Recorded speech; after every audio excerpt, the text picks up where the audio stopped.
The Truth Be Told by Isha Binah.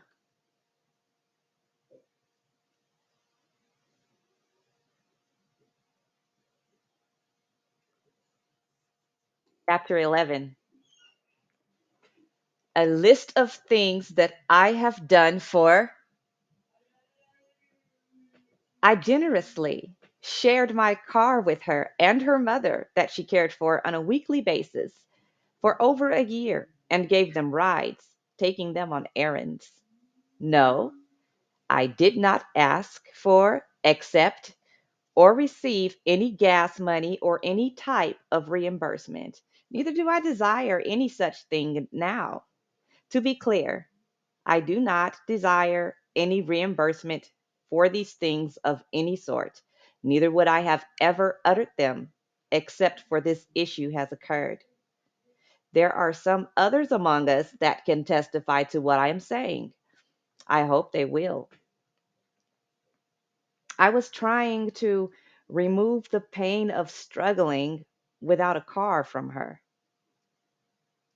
She could call me at any time over the 5 years that I lived in Victorville to take her on errands around town or her mother on errands.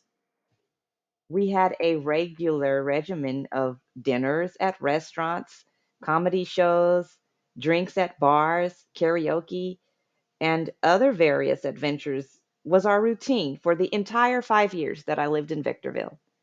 The frequency was at least once a month. It was always my treat, and I loved doing it because I enjoy the company of my family.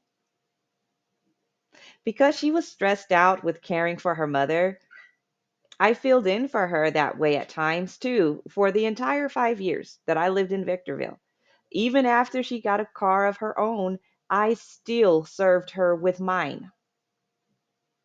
I would take her mom to doctor's appointments and even sit within the appointments to assist her mother with the doctor. She could count on me every time. I was there. When she moved into her apartment with her then fiance, she had furniture, but no decor.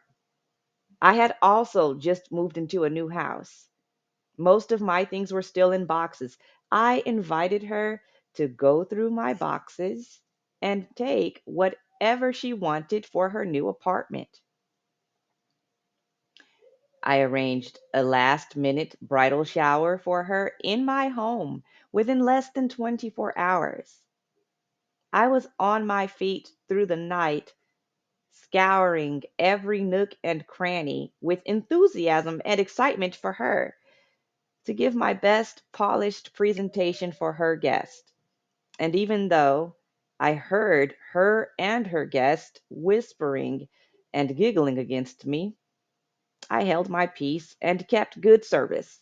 She was getting married the next morning, though I would be sitting at my grandfather's funeral the next morning. I wanted her to experience all of the glee she could withstand while she was getting married.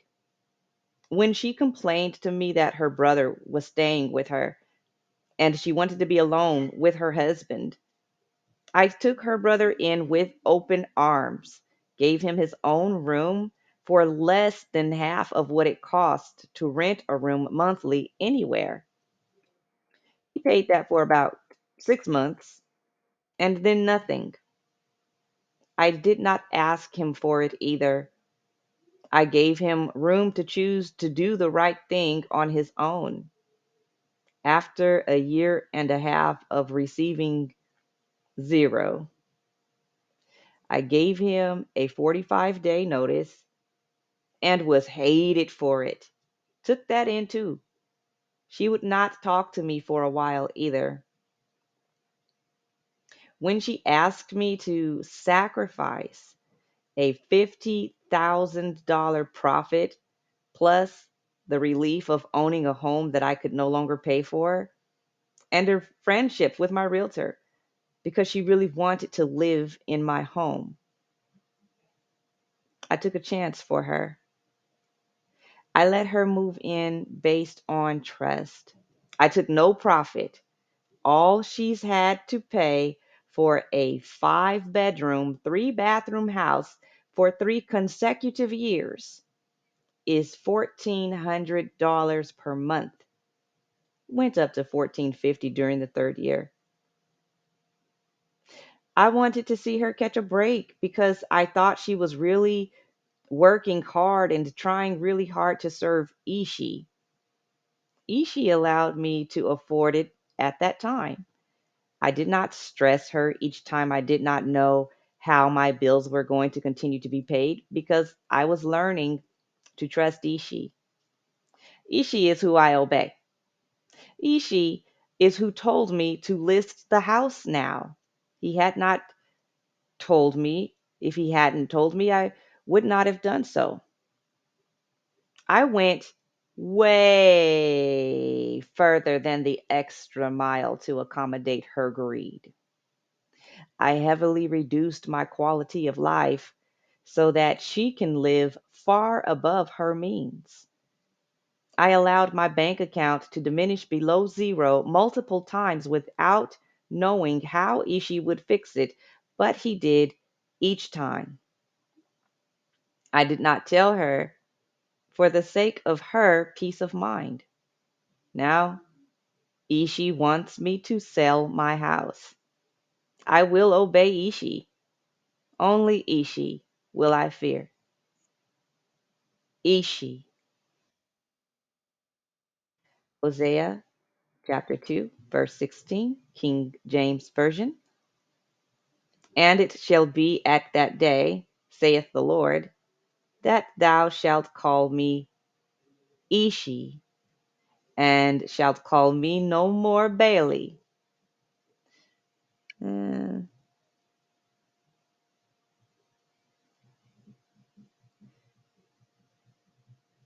mhm, that part.